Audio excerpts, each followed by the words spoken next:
Hello friend, welcome to KG online platform. Myself Kunjar here, and today we are going to discuss a very important question series from Unit 2, that is cell biology, which is important for your coming exam CSIR NET, IIT JAM, CUT PG, and GATE Excel, DBT GRF, ICMR GRF and ARS NET.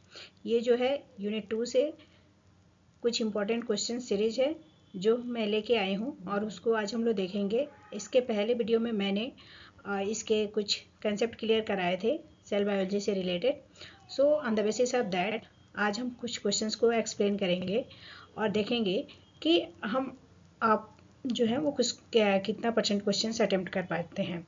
और ये जो questions है basic है, और क्योंकि किसी भी exam के लिए कोई भी चैप्टर हो बेसिक क्लियर होना बहुत ज़रूरी है। So that's why I thought कि we should solve basic questions related to unit 2 cell biology which is important for all the exams 2026। तो देखते हैं, आज का ये सेशन बहुत ही इंपॉर्टेंट है, तो प्लीज़ पूरे वीडियो में बने रहिए, पूरे वीडियो को ध्यान से सुनिए, ध्यान से देखिए। देन आपके पास कुछ डाउट्स हो तो आप उसको कमेंट बॉक्स में लिख सकते हैं। सो विदाउट वेस्टिंग टाइम आज का हम ये सेशन स्टार्ट करते हैं। Let's start. Now your first question is which of the following is known as the power house of the cell. तो आपको पता है कि ये जो क्वेश्चन है मैंने पहले ही बोल दिया है कि बेसिक क्वेश्चन है, और बेसिक जो भी कंसेप्ट है उसको क्लियर होना बहुत ज़रूरी है। उससे रिलेटेड जो भी क्वेश्चन है उसको आपको सॉल्व करना आना चाहिए। So now your first question is which of the following is known as the power house of the cell. Option A है न्यूक्लियस, ऑप्शन बी है माइटोकॉन्ड्रिया, ऑप्शन सी है राइबोसोम एंड ऑप्शन डी है Golgi apparatus. So correct answer जो है mitochondria. अब mitochondria को power house of the cell क्यों कहा जाता है? क्योंकि they are the site of the cellular respiration where energy in the form of ATP is produced from the food, that is the glucose, and glucose का जो breakdown होता है during respiration process तो CO2 plus H2O में breakdown हो जाता है। The nucleus is the control center, ribosome make protein and Golgi pack and distribute to the materials। यहाँ पे न्यूक्लियस का जो मेन काम है वो जेनेटिक है और वो सेंटर को कंट्रोल करता है। वहीं राइबोसोम जो है प्रोटीन की सिंथेसिस करता है, और गोल्गी ऑपरेटर्स का जो काम है वो पैकेज एंड डिस्ट्रीब्यूट करना है जो भी आपके मटेरियल्स हैं। तो आई होप ये कंसेप्ट क्लियर होगा। Now moving to next question. आपका अगला क्वेश्चन है the process by which water move across a semi permeable membrane from a dilute solution to concentration solution, that is known as. Question ये है कि वह प्रोसेस जिसके द्वारा वाटर का मूवमेंट होता है सेमी परमेबल मेम्ब्रेन में एज ए डाइल्यूट फॉर्म में to the concentrated solution, that is known as diffusion, osmosis, active transport and plasmolysis. So correct answer जो है ऑप्शन बी है, that is the osmosis. Osmosis is the specific diffusion of water through the semi-permeable membrane from an area of higher water concentration to an area of lower water concentration। Osmosis process में जो material का movement होता है वो higher से lower की तरफ होता है।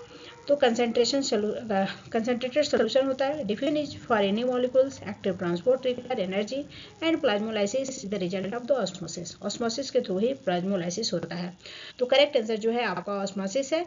ऑस्मोसिस में ही मटेरियल्स का जो मूवमेंट, वाटर का मूवमेंट जो होता है वो सेमी परमेबल मेम्ब्रेन के थ्रू होता है। वहाँ पे जो मूवमेंट होता है वो from higher concentration to low concentration से होता है, और जिसके थ्रू अपना जो प्लांट और एनिमल्स है वो अपने प्रोसेस को कंप्लीट करते हैं।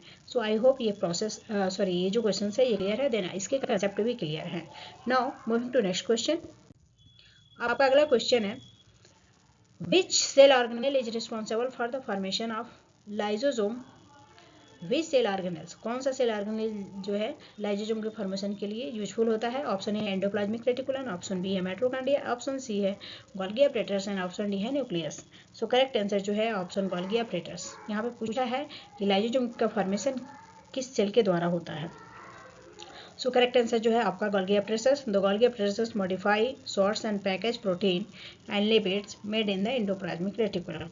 One of its key role is to pack digestive enzyme into vesicle which become lysosome. ठीक है, one of the most important role जो है गोल्गी ऑपरेटर्स का वो क्या है? डाइजेस्टिव एंजाइम को पैक करके वेजाइकल के थ्रू ट्रांसपोर्ट करना, और उसे वो प्रोसेस के द्वारा होता है, लाइजोसोम के द्वारा होता है। So I hope this concept is clear. Now moving to next question. आपका अगला क्वेश्चन है, in a plant cell outer layer is rigid and made up of the cellulose, it is called. एक plant cell में आपको पता है कि जो आउटर लेयर होते हैं वो रिजिड होते हैं, और जो प्लांट सेल वाल है वो सेलुलोज के बने होते हैं। वहीं यदि फंगी सेल वाल की बात की जाए तो वो पैक्टिन की बनी होती है, काइटिन की बनी होती है, और यदि बैक्टीरिया के सेल वाल की बात किया जाए तो पेप्टिग्लाइकॉन का बना होता है। तो नाउ योर क्वेश्चन इज कि which in plant cell the outer layer is rigid and made up of cellulose, that is called. Option है प्लाज्मा मेम्ब्रेन, ऑप्शन बी है न्यूक्लियर मेम्ब्रेन, ऑप्शन सी है cell wall, and option D है cytoplasm. So correct answer है option C है, that is the cell wall. Cell wall जो होता है rigid होता है, प्रोटेक्टिव आउटर लेयर होता है किसी भी लिविंग ऑर्गेनिज्म के लिए, found in the plant cell, fungi and some bacteria. It is primarily made of cellulose in plant and provide structural support and shape. The plasma membrane is inside the cell wall. Plasma membrane जो होते हैं cell wall के inside होते हैं, क्योंकि cell wall जो होता है आउटर लेयर होता है, एंड देन उसके बाद से प्लाज्मा मेम्ब्रेन प्रेजेंट होता है इन द लिविंग ऑर्गेनिजम्स। तो now you can say that कि cell wall is the protecting layer for all the living organism. I hope the concept is clear. So now your correct answer is, that is the what? Cell wall.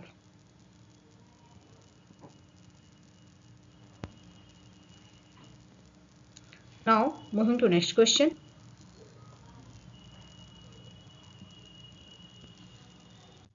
आपका अगला question है, which of this is not a difference between plant cell and animal cells. कह रहा है कि कौन सा ऐसा डिफरेंस है जो प्लांट सेल और एनिमल सेल में प्रेजेंट नहीं होता है। ऑप्शन है presence of cell wall, option B है presence of chloroplast, and option C है presence of the central vacuole, and option D है प्रेजेंस ऑफ न्यूक्लियस। तो करेक्ट आंसर जो है ऑप्शन डी है, that is the nucleus. Nucleus जो होता है प्लांट सेल में भी प्रेजेंट होता है और एनिमल सेल में प्रेजेंट होता है। Both plant and animal cell belonging to the eukaryotes, meaning they have a well-defined nucleus enclosed in the plasma membrane. The other option, cell wall, chloroplast, large central vacuole, are present in the plant cell but absent in the animal cell. ये जो तीनों है, cell wall, chloroplast और central vacuoles जो होता है सिर्फ plant cell में प्रेजेंट होता है, न कि एनिमल सेल में। वहीं पे न्यूक्लियस जो होता है दोनों में प्रेजेंट होता है। Now moving to next question. आपका अगला क्वेश्चन है, the control centre of the cell which contain DNA and chromosome is the, option A है साइटोप्लाज्म, ऑप्शन बी है न्यूक्लियस, ऑप्शन सी है न्यूक्लियोलस, एंड ऑप्शन डी है ribosome. कह रहा है कि central control centre of the cell का control centre कौन सा है जो डीएनए एंड क्रोमोसोम कंटेन करता है। तो आपको पहले ही मैंने लास्ट क्लास में डिस्कस किया था बेसिक कंसेप्ट को। तो जो न्यूक्लियस है वो सेंट्रल कंट्रोल कहा जाता है, control centre of the cell कहा जाता है, जिसमें जो बना होता है किससे बनता है, डीएनए और क्रोमोसोम को कंटेन करता है। The nucleus is the control center of the cell.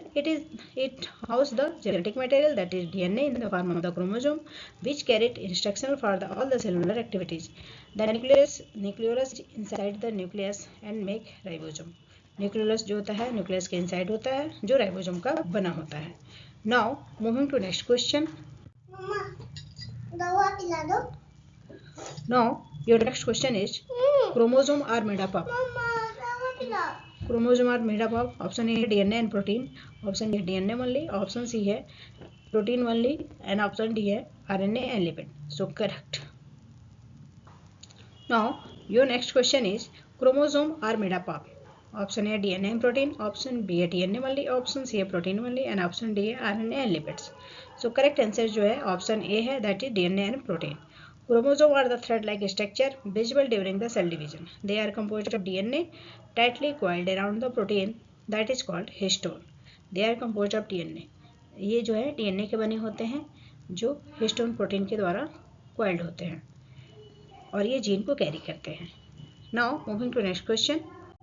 आपका अगला क्वेश्चन है, the process by which cell engulf solid food particles is called। Option A है डिफ्यूजन, ऑप्शन बी है ऑस्मोसिस, ऑप्शन सी है phagocytosis, and option D है pinocytosis.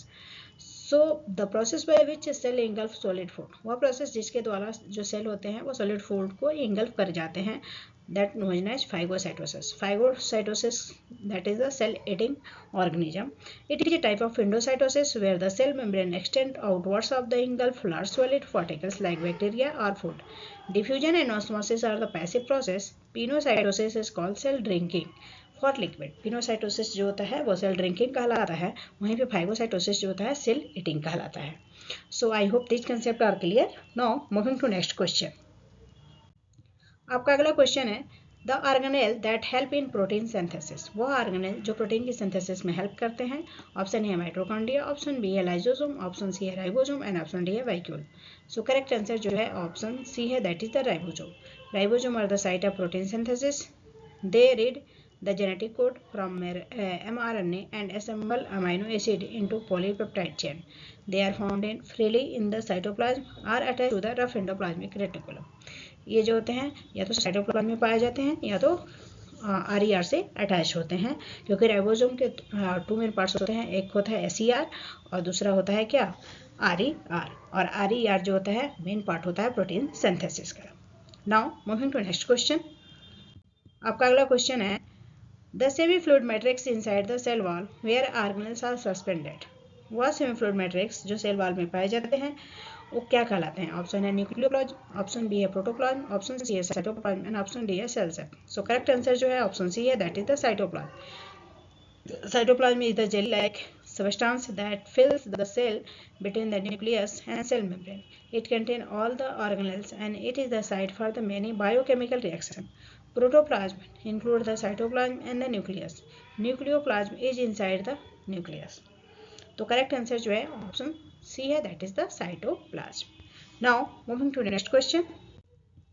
आप ये हमने तो जो लास्ट क्लास लिया था उसके बेसिस पे हमने कुछ क्वेश्चंस बनाए थे, एंड आपके क्विक रिवीजन के लिए आपके पास यदि टाइम कम है तो आप ये मेन ऑर्गेनेल्स हैं और ये उसके फंक्शन हैं, आप इसको गो थ्रू कर सकते हैं.